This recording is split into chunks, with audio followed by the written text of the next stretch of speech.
नमस्कार दोस्तों, आज के दैनिक जागरण न्यूज एनालिसिस में आप सभी का स्वागत है। गुलाम मानसिकता से बाहर निकलकर संवार रहे आस्था के केंद्र। चीन सीमा के समीप भारत के अंतिम गांव माड़ा में पीएम बोले, देश में आस्था के केंद्र पुनः अपना गौरव प्राप्त कर रहे हैं। अगर आपने चैनल को सब्सक्राइब नहीं किया है तो सब्सक्राइब कर लें और बेल आइकन को प्रेस कर लें। इसी तरह की वीडियो आपके पास सबसे पहले पहुंचे और अपने दोस्तों के पास शेयर भी कर दें। मोदी बोले, सीमांत क्षेत्र में बारीकी से विचार जारी। आस्था के यह केंद्र सिर्फ ढांचा नहीं, प्राण शक्ति और प्राणवायु है।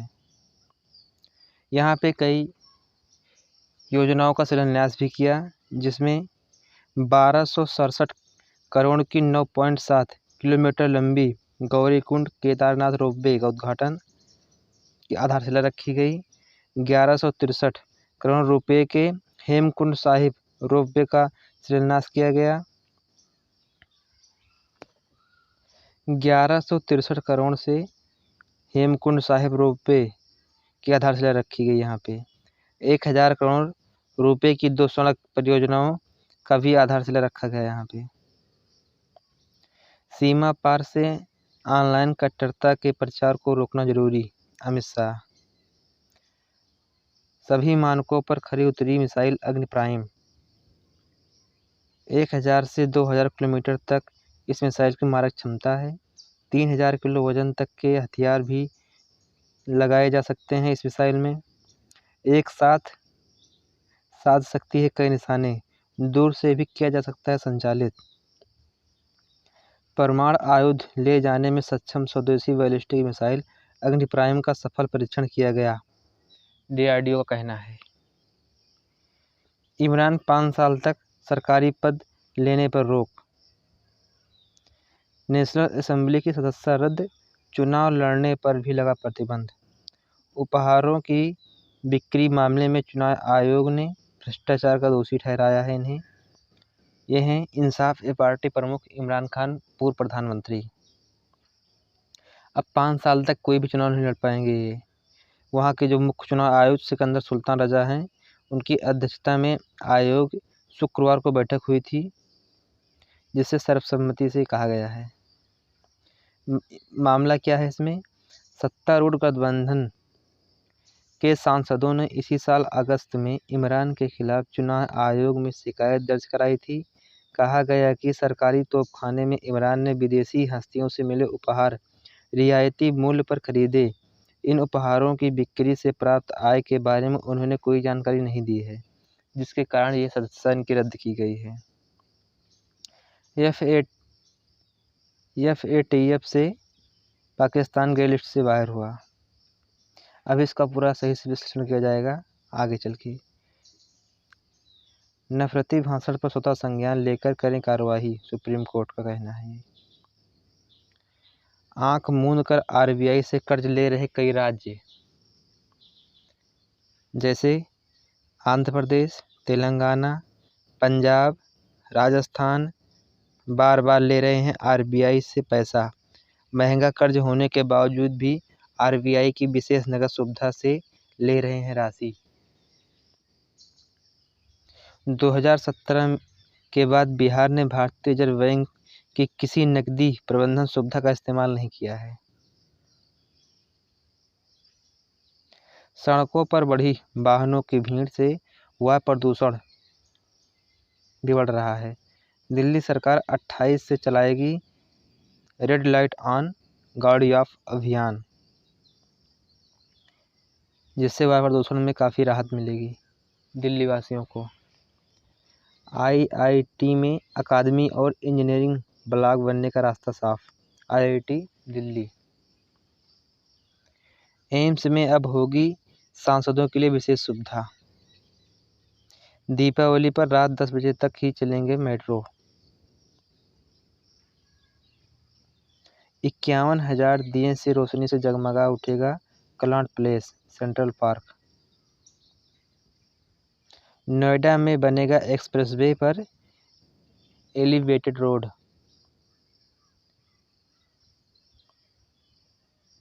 संयुक्त और पारस्परिक होना चाहिए अंतर्राष्ट्रीय सहयोग।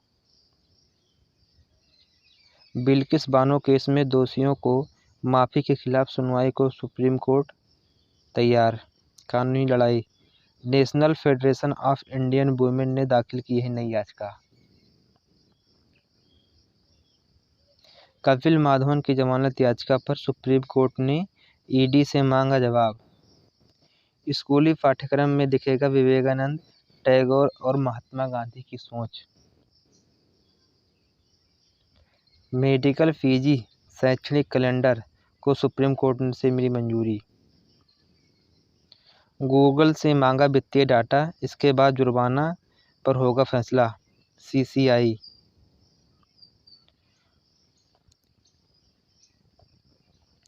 सीसीआई का फैसला भारतीय उपभोक्ता के लिए झटका। गूगल ने कहा है इसे। गूगल पर प्रतिस्पर्धा आयोग ने 1337.76 करोड़ रुपए का जुर्माना लगाया है। पंजाब में पुरानी पेंशन योजना बहाल, कर्मचारियों को 6% डीए भी। खड़गे को कांग्रेस की कमान में हिंदी पट्टी की दलित राजनीति में कोई हलचल नहीं। आसान नहीं डगर। पंजाब में चन्नी के फ्लॉप हो जाने के बाद खड़गे और खबरी की परीक्षा। आधा से ज़्यादा आरक्षित सीटों पर भाजपा का कब्जा। माड़ा से मोदी के संबोधन के हैं गहरे राजनीतिक निहितार्थ। केदारनाथ बद्रीनाथ दौरा। चुनावी राज्यों हिमाचल व गुजरात के दृष्टिकोण से भी नमो का संबोधन रहा महत्वपूर्ण। पीएम मोदी का दौरा, धर्म में आस्था, विकास में विश्वास।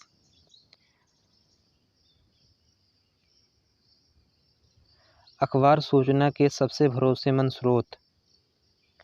हर घर टेलीविज़न और हाथ में मोबाइल होने के बावजूद अखबार अभी भी लोगों का सबसे भरोसेमंद स्रोत है। महबूबा मुफ्ती को छोड़ना होगा सरकारी कोठी पर अपना कब्जा।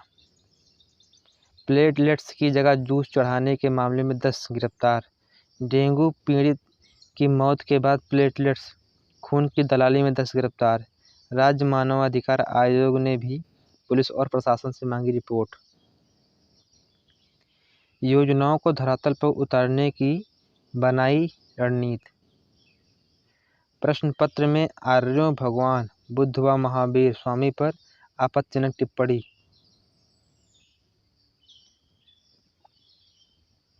कौन बचाएगा अगर खुद ही नहीं अपनी जान की परवाह। 70% सड़क दुर्घटना और मौत के लिए वाहनों का तेज होना जिम्मेदार है। 65% दुर्घटनाएं सीधी सड़क और साफ मौसम में होती हैं। सबसे अधिक सड़क हादसे में जो जान जाती है लगभग 25 से 35 वर्ष के जो युवा होते हैं उन्हीं की जाती है, क्योंकि अनियंत्रित वाहन चलाते हैं वो बहुत तेज। 18 वर्ष से कम उम्र के जो मृत्यु का प्रतिशत है 5% है। 18 से 25 है वो 20%। 25 से 35 वर्ष का 26%। 35 से 45 वर्ष का 22%। 45 से 60 वर्ष का 16%। 60 से अधिक का 6%। गीता पर पूर्व गृह मंत्री पाटिल की टिप्पणी अस्वीकार। कांग्रेस। दिल्ली में नेपाली नागरिक के रूप में रह रही चीनी महिला गिरफ्तार। जम्मू कश्मीर में भड़काऊ बयानबाजी के लदने जा रहे दिन।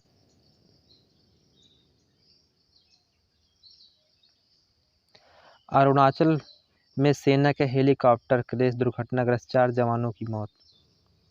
उत्तर प्रदेश में आरा मशीनों के प्रोविजनल लाइसेंस रद्द करने पर एनजीटी का आदेश खारिज। संतों ने बनाई रंगोली। अहमदाबाद स्थित स्वामी नारायण मंदिर में दीपावली के पूर्व रंगोली तैयार करते संत। बांके बिहारी भी आयकरदाता, चुकाए 3.5 करोड़। बांके बिहारी जी की 4 से 5 करोड़ है। बांके बिहारी जी की 4 से 5 करोड़ है मासिक आय। 248 करोड़ है बैंक में जमा। बैंक में जमा राशि से वृंदावन में गलियारा बनाना चाहता है शासन। जेल में ही मनेगी संजय राउत की दिवाली, नहीं मिली जमानत। आस्था के केंद्र सांची स्तूप में अब बुद्ध जम्बूद्वीप पार्क सुना रहा जातक कथाएं। कितने प्रभावशाली सिद्ध होंगे मल्लिकार्जुन खड़गे, ये उनके लिए चुनौती होगी, क्योंकि कई वर्षों से लगातार जो कांग्रेस पिछड़ रही है हर जगह, अब किस तरह वो पार्टी को नई दिशा देते हैं, ये उनके लिए बहुत ही चुनौतीपूर्ण होगा। क्रांतिकारी सिद्ध होगी डीबीटी योजना, जो डायरेक्ट बेनिफिट योजना है, जो सरकार के द्वारा सीधा खाते में भेजा जाता है। किसी जैसे कि किसान सम्मान निधि है, जलवायु परिवर्तन की भेंट चढ़ते ग्लेशियर, भारत को बदनाम करने का षड्यंत्र। महज एक सप्ताह पहले जर्मनी की एक गैर सरकारी संस्था बेल्ट हंगर हिल्फे ने एक बार फिर भारत को बदनाम करने हेतु गैर जिम्मेदाराना तरीके से विश्व भूख सूचकांक की तैयारी जारी की, जिसमें 121 देशों में 107वें स्थान पर रखा। पिछले साल 116 देशों की सूची में 101 स्थान पे था भारत।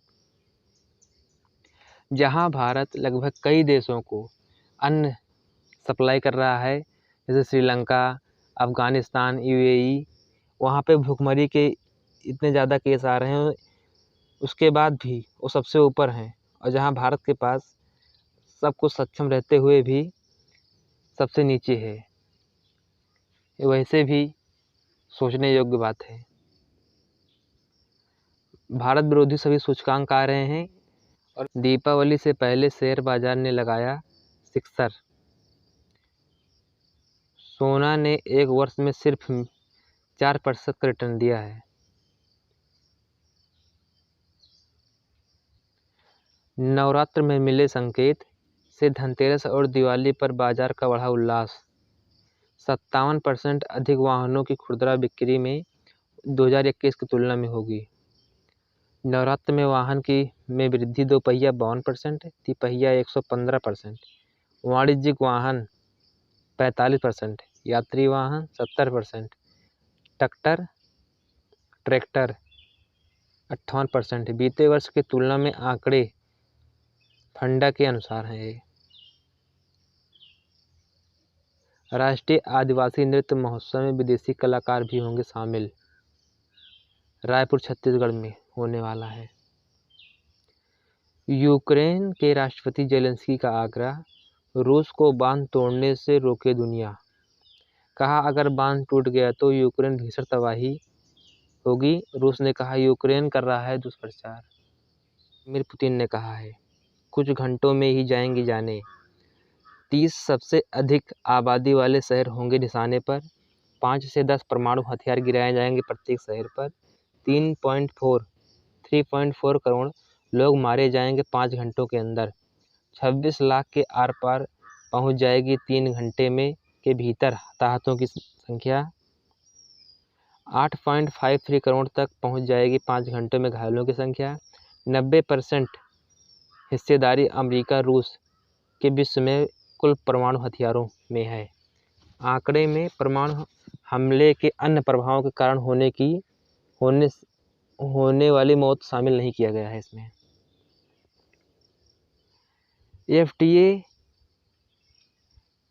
FATF ने पाकिस्तान को ग्रे लिस्ट से बाहर हटाया। आतंकी वित्त पोषण की वजह से 2018 में शामिल हुआ था। ये अमेरिका की तरफ से दिया जाने वाला पाकिस्तान को दीपावली का तोहफा है। पाकिस्तान अभी तक FATF लिस्ट में 3 बार शामिल हो चुका है। सबसे पहले 8 में शामिल हुआ, 9 में बाहर गया, फिर 12 में शामिल हुआ, 16 में बाहर गया, उसके बाद फिर 18 में शामिल हुआ, 22 में बाहर गया। FATF की जो स्थापना है 1989 में G7 के पहल पर हुई है। इसका हेडक्वार्टर है पेरिस में। साल में 3 बार इसकी मीटिंग होती है। 1990 में पहली बार इसकी सिफारिश हुई थी। 1996 से 2012 तक 4 अपडेशन हो चुके हैं इसकी एक्ट में। 2010 में भारत पहली बार FATF में शामिल होने वाला देश है। अब तक इसमें 39 देश सदस्य हो चुके हैं। FATF के बारे में जानकारी रखनी बहुत ज़रूरी है, क्योंकि आने वाले आगामी परीक्षाओं में इसके बारे में पूछ सकता है, क्योंकि लगभग पाकिस्तान की वजह से पिछले 1-2 वर्षों से FATF काफ़ी सुर्खियों में चल रहा है। मानव बलि पर पुलिस हिरासत के खिलाफ आरोपित की याचिका हुई खारिज। पंजाब के राज्यपाल बोले, मैं नहीं, सरकार कर रही हस्तक्षेप। पंजाब के किसान अच्छी कीमत के लिए हरियाणा की मंडियों में बेच रहे धान, क्योंकि वहाँ धान महंगा है। श्री महाकाल लोक निर्माण धांधली में 15 को भेजा गया नोटिस। छत्तीसगढ़ में विकसित कुसुम की नई प्रजातियों के बीज के तेल होंगे हृदयाघात, बालों की स्ट्रेटनिंग और गर्भाशय का कैंसर। रासायनिक उत्पाद से महिलाओं में हार्मोन से संबंधित कैंसर के खतरे बढ़ सकते हैं। समुद्री कचरे की बूंद। सिडनी में समुद्र तट पर अपनी कलाकृति a drop in the ocean send 7.8 million people के साथ ऑस्ट्रेलियाई आर्टिस्ट मरीन डेविस। इस बूंद को समुद्री कचरे से तैयार किया गया है। इसका उद्देश्य समुद्री प्रदूषण की ओर ध्यान खींचना और लोगों को जागरूक करना है।